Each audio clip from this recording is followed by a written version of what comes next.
Gut, waren wir soweit? Ja. Also dann ist es so, dass wir heute miteinander Brezen machen. Und jetzt ist es so, was vorneweg mir ganz wichtig ist, da haben die Zutaten, dass man das alles sagt, was wir haben. Also da kommt jetzt nichts rein, was du nicht daheim dann auch machen kannst. In der Backstube von Ludwig Neulinger wollen heute 12 Hobbybäcker das Brezenhandwerk lernen. Und dafür müssen erstmal die richtigen Zutaten her. Und dann ist hier noch ein Salz drin. Und das da ist Dampfe. Dampfe sagt man in Bayern, sonst darf man sagen Hefevorteig. Das haben wir gestern hergerichtet. Das ist ein Mehl und ein Wasser und ein kleines Bresel Hefen.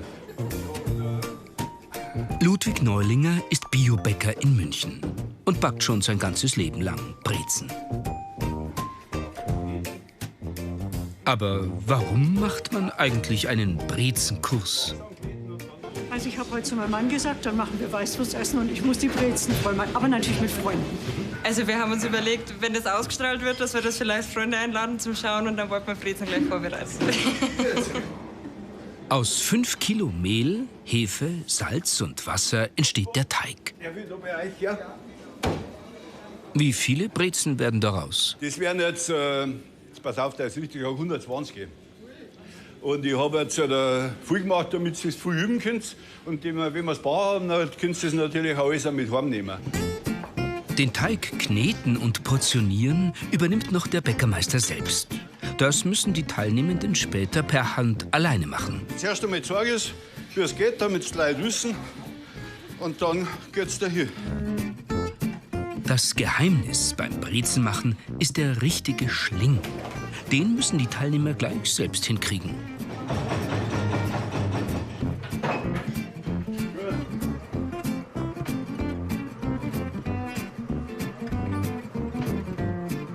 Diese Form mal hermachen. Der Teig ist, glaube ich, nicht so schwierig. Ich backe gerne, aber Brezen machen kann ich nicht. Also für mich ist wichtig, dass eigentlich oben diese kleinen, dünnen Ärmchen schön kross und kräftig sind und unten der dickere Teil schön fluffig und saftig. Zum Glück macht's der Bäckermeister vor. Wie viele Versuche man wohl für den perfekten Schling braucht? Also gut, ich bin relativ geschickt. Ich sag mal zweiter, dritter. Zweiter, dritter Versuch. Ja, kommt drauf an. Ich weiß ja nicht, wie es geht. Also das Wichtigste ist jetzt zunächst einmal einfach der Strang. Wenn man einen schönen Strang hat, dann kann man da zack, zack Brezen machen. Habt ihr gesehen? Soll ich es nochmal zeigen? Also es ist jetzt grundsätzlich so beim Brezen dran oder im Schlinger ist es so, dass das müsst ihr jetzt probieren. Wenn Sie es hinbringt, ist es schön. Das müsst ihr natürlich nicht können. Wenn bei mir einer als Bäcker arbeitet, dann muss er es schon können. Ich habe einmal einen Lehrbuben gehabt, der hat tatsächlich ein Jahr gebraucht, bis er es können hat. Also wenn man normal arbeitet, dann sollte der Brezen nicht recht viel länger dauern, nur 5 Sekunden zum Schlinger.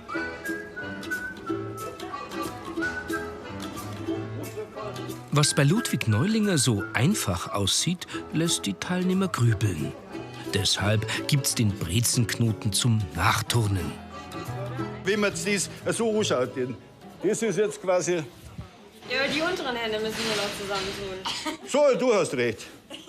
So. Und das selbst Darüber. auf dem Bauch. Du kannst es besser. Ja, auf dem Bauch. Das da hier.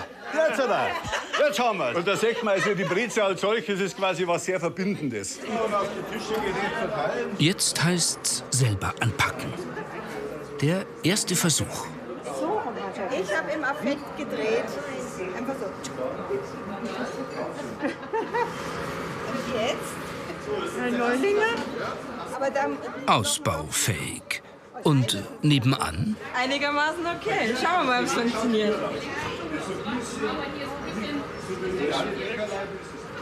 Ich würde sagen, kann man sehen lassen, oder? Richtig mit Kraft arbeiten. Genau. Schau. Aber, ja. Dann, wenn du mit Kraft arbeitest, dann geht das auch schneller. Nicht die Hand nicht mehr wie ein Motorrad, sondern ganz filigran. Ja. So. Und dann bleibt die linke Hand, die muss gar nichts tun. Die rechte, wenn du das so machst, dann musst du unten noch mal wechseln. Das kriegst du auf alle Fälle. Schau einfach einmal umdrehen. Und wenn du ein bisschen mehr Schwung hast, dann drehst du das jetzt zweimal um. Siehst du das? Und das kannst du probieren.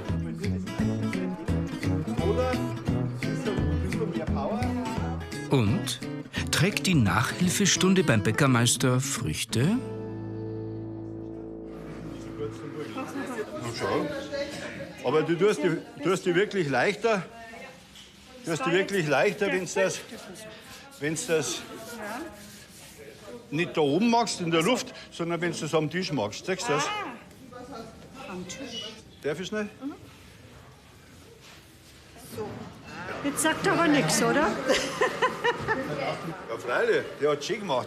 Es ist, ja, braucht man nicht reden, ist schön. Der Strang, genau. Der Strang ist schön, aber die kommt man auch verkaufen. Passt schon. Na also, geht doch. Ja. Nachdem alle Brezen den richtigen Schling haben, geht's weiter zur Lauge.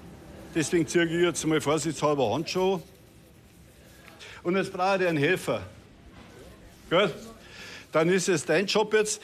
Und wenn du jetzt die Brezen nimmst, dann tust du es da hin und lässt es fallen. Also nicht von da herum, aber so weiter unten.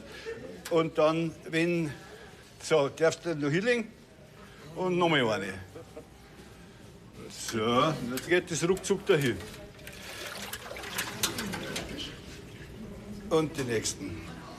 Du darfst schon hinlegen, du darfst da schon hinlegen. Nur ein kurzes Bad in der Natronlauge sorgt im Ofen für die klassische Farbe. So taucht man rein.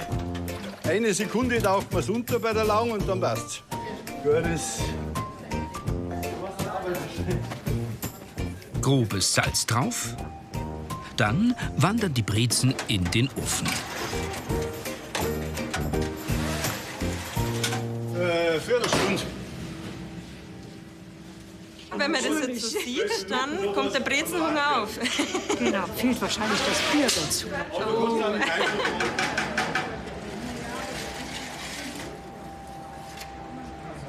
Also was sagt sie jetzt gegen die Brezen?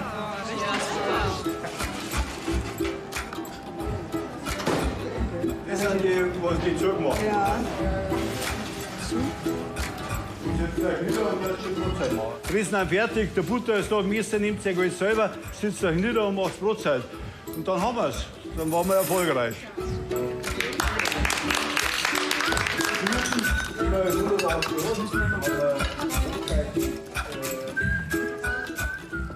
Dann schauen wir mal, ob es schmeckt. Wirklich? Ja.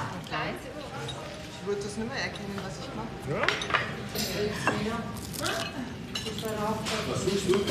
Knusprig. Nicht zu hart. Sehr gut.